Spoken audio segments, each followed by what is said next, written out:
붕자했다고 화염병 던지고 만평 보여줬다고 참수하고 성당에서 기도한다고 테러하고 길 가는 시민 대형 트럭으로 들이받고 낭만의 나라 프랑스는 도대체 어쩌다가 테러의 나라가 됐을까요?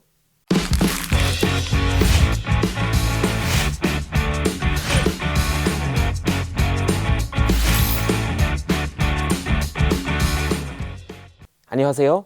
와이즈맨 다니엘입니다.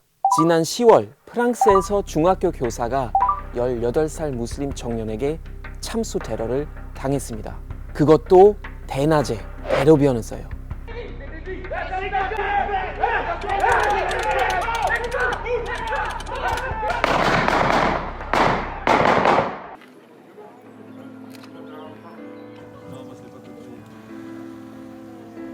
J'étais le dernier de la classe à sortir,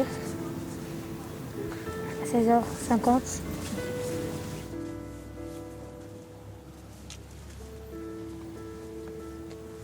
C'était un prof comment d'après toi? Il était gentil, il était gentil avec nous. Je sais pas pourquoi ça s'est passé. 중학교 역사 교사 사뮤엘 파티가 표현의 자유 개념을 설명하려고 학생들에게 보여준 만평 하나가 비극의 발단이 됐죠. 대체 어떤 그림을 보여줬길래?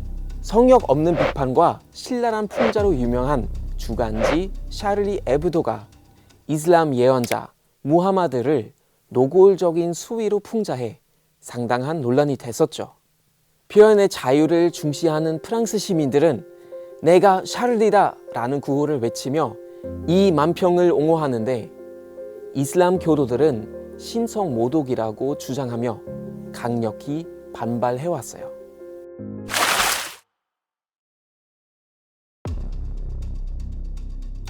이슬람교는 신성 모독에 대한 개념이 다른 종교와 조금 달라요.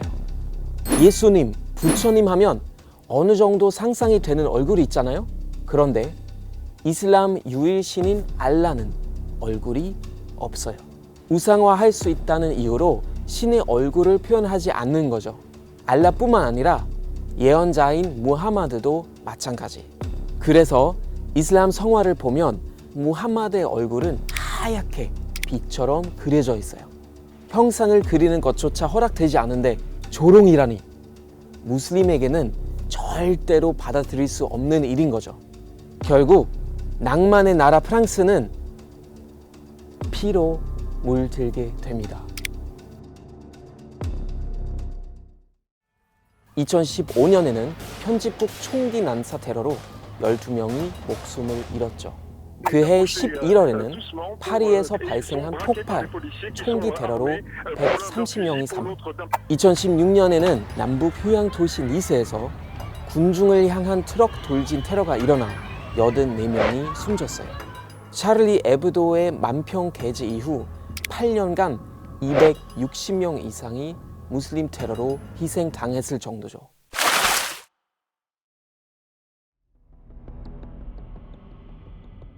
프랑스는 분할될 수 없고 종교에 의해 통치되지 않는다. 프랑스 헌법 1조에 명시된 정교 분리 원칙 라이시테입니다. 자유, 박애, 평등과 함께 프랑스의 4대 정신으로 여겨지죠. 종교를 풍자하는 행위가 표현의 자유로 인정되는 건 이 라이시테 문화가 강하기 때문이에요. 종교의 자유는 보장하지만 공식적인 자리에서 종교적 색채를 띠면 안 되죠. 2004년 라이시테에 근거해 공립학교에서 무슬림의 히잡 착용이 금지됐고 2011년에는 니캅도 입을 수 없게 됐어요. 라이시테는 이슬람뿐만 아니라 가톨릭, 유대교 등 다른 종교에 똑같이 적용돼요. 대형 십자가를 공공장소에서 전시하는 행위, 크리스마스에 광장에 모여 캐럴을 합창하는 행위, 프랑스에선 모두 금지됩니다. 그런데 유독 무슬림들이 라이시테를 과도한 억압으로 느끼는 그 이유는 프랑스는 유럽에서 가장 많은 570만 명, 전체 인구의 8.8%가 무슬림이에요. 상당한 비중에도 불구하고 사회적 지위는 열악하죠. 북아프리카계 이민 2세의 실업률은 전체 평균의 2배에 달해요. 특히 파리 외곽 무슬림 밀집 지역인 방리유의 빈곤율은 40%를 넘죠. 그래서일까요? 프랑스 내 무슬림 54%는 자신이 사회에서 겉돌고 있다고 답했습니다.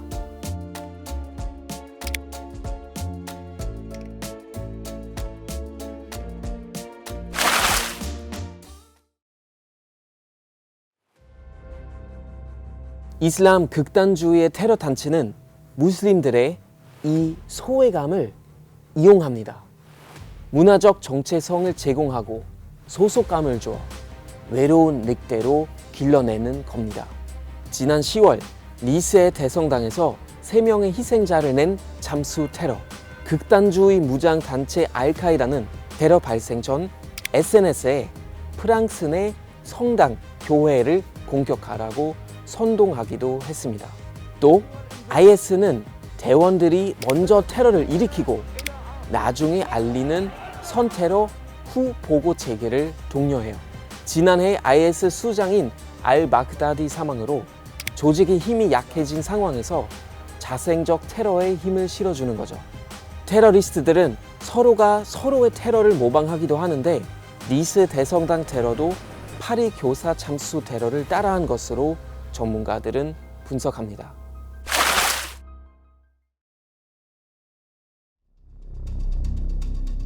연일 테러가 끊이지 않자 프랑스 마크롱 대통령은 칼을 빼듭니다.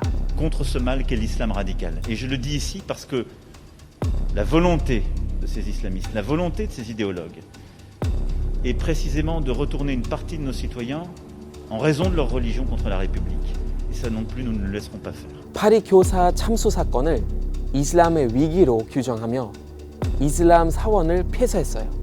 또 무슬림 혐오 범죄 피해자를 지원하는 단체에 해산을 시사하고 극단주의 교육도 못하게 하겠다며 무슬림의 홈스쿨링을 제한하는 법안 등을 추진합니다.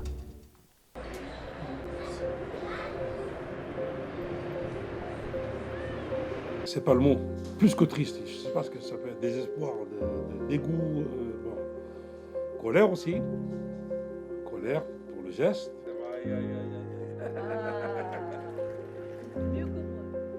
Par les annonces que fait le président, par les annonces que font le gouvernement, parce que c'est eux qui provoquent l'amalgame maintenant, c'est même plus la population, donc ça part de la tête de l'État. 이슬람권인 쿠웨이트와 카타르, 요르단에선 프랑스 제품 불매 운동이 이어지고 있습니다. 로레알 같은 유명 프랑스 제품을 진열대에서 치우며 반프랑스 운동에 가담했어요. 57개국이 가입한 이슬람 협력 기구는 표현의 자유란 이유로 지속되는 신성 모독을 계속 비판할 것이라며 대립각을 세웠죠. 갈등 양상이 프랑스를 넘어 서구권과 이슬람권의 국제적 충돌로 치닫고 있는 거죠.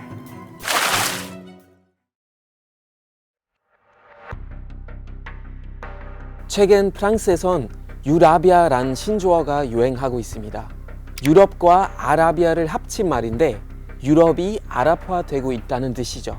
30년 후 프랑스 내 무슬림이 전체 인구의 20%에 달할 거라는 전망도 나와요. 그런데도 프랑스 국민 중 74%는 이슬람 문화와 프랑스의 절대 가치가 공존할 수 없다고 답했습니다. 이렇게 엄연히 존재하는 프랑스 사회와 무슬림의 이질적인 간극을 해소하지 않으면 제2, 제3의 테러는 언제든 발생할 수 있습니다. 테러는 어떤 말로도 어떤 이유로도 정당화할 수는 없죠. 다만 나의 생각과 신념이 중요한 만큼 다른 사람의 생각도 소중하니 존중하고 관용을 베풀라. 프랑스가 추구하는 대표 가치 톨레랑스. 테러의 악순환을 끊고 무슬림과의 공존을 모색하기 위해서는 결국 프랑스의 근간인 이 톨레랑스 정신에서 해답을 찾아야 하지 않을까 싶습니다.